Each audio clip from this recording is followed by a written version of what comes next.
Everybody get your fucking hands up.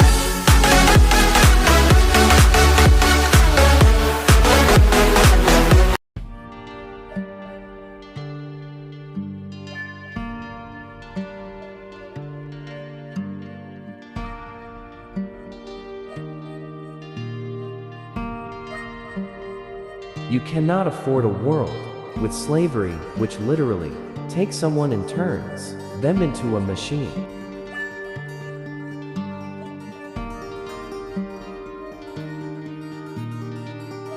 I don't necessarily go to church every week, but I am a Christian, and I believe in God and Jesus Christ.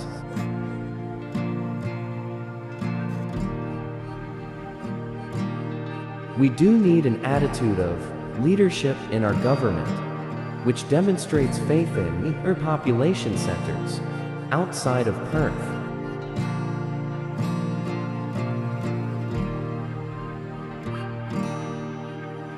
Wherever we've gone around the world, we've found quite significant gaps. The holy texts, no matter which one you turn to, has ambiguity in it around slavery that we knew was being used as justification by slavers all over the world.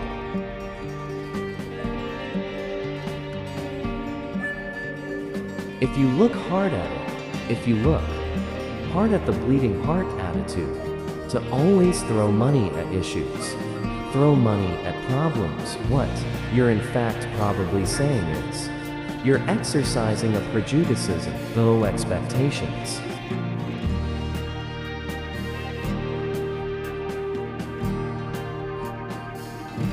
What I would say is governments need assistance to run their organizations more efficiently, just like businesses do.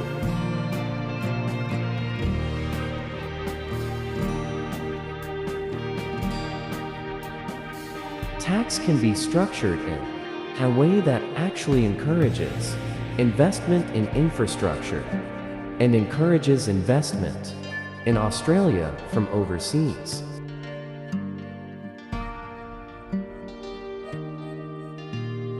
Australia has always encouraged the little bloke to have a go, the Aussie battler to get up.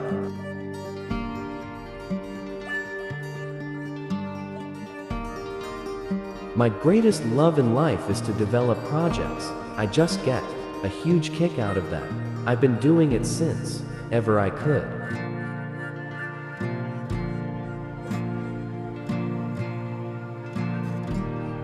When you're asked or told to come to Canberra by your prime minister in the country I grow up in, you obey that.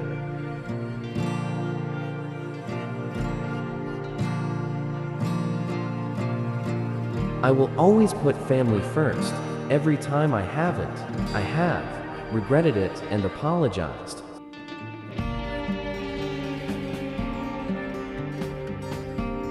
We really need to change taxation policy so that it is not skewed against owning more than one house.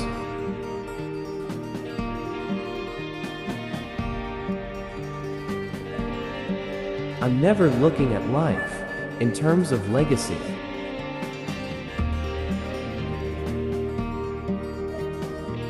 There's so many politicians who have given politics a pretty poor name. Their actions have been demonstrated to be part of their over-enthusiasm to get re-elected.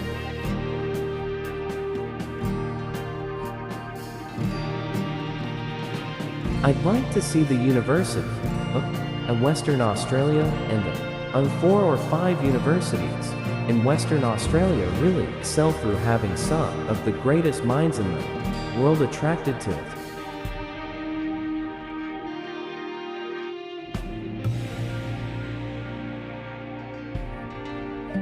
Wealthy people in Australia tend to give, and give very quietly.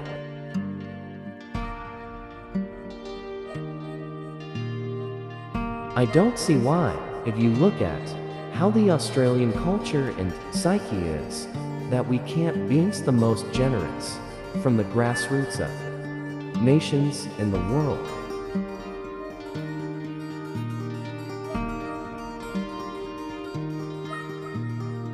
If you know that something is true and just, and you give up, that's when you fail.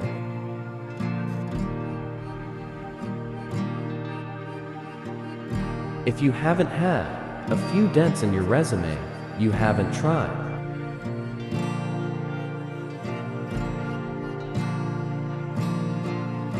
The teachings of the New Testament are the most valuable guide to the best way to a civil and sustainable society the world has seen.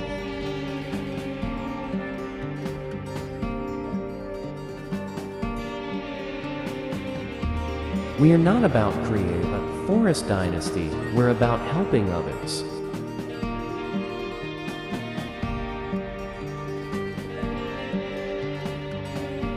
There are people all over Australia who use their homes as hubs that they travel from, and they encourage their indigenous people to continue to stay there.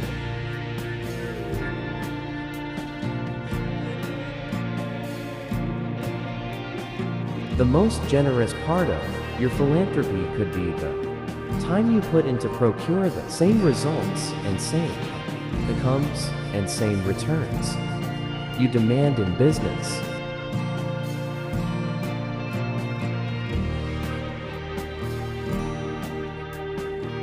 I would say to young entrepreneurs and budding philanthropists, are you giving to feel good or do good?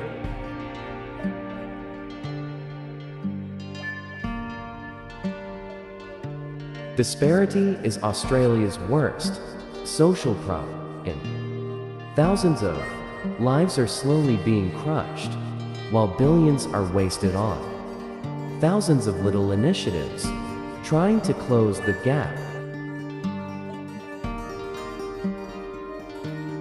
All industry, not just the mining industry, can get out and give Aboriginal companies a chance.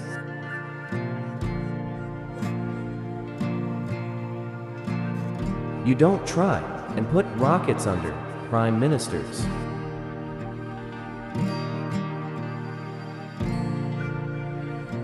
I'd like to keep our kids in their schools.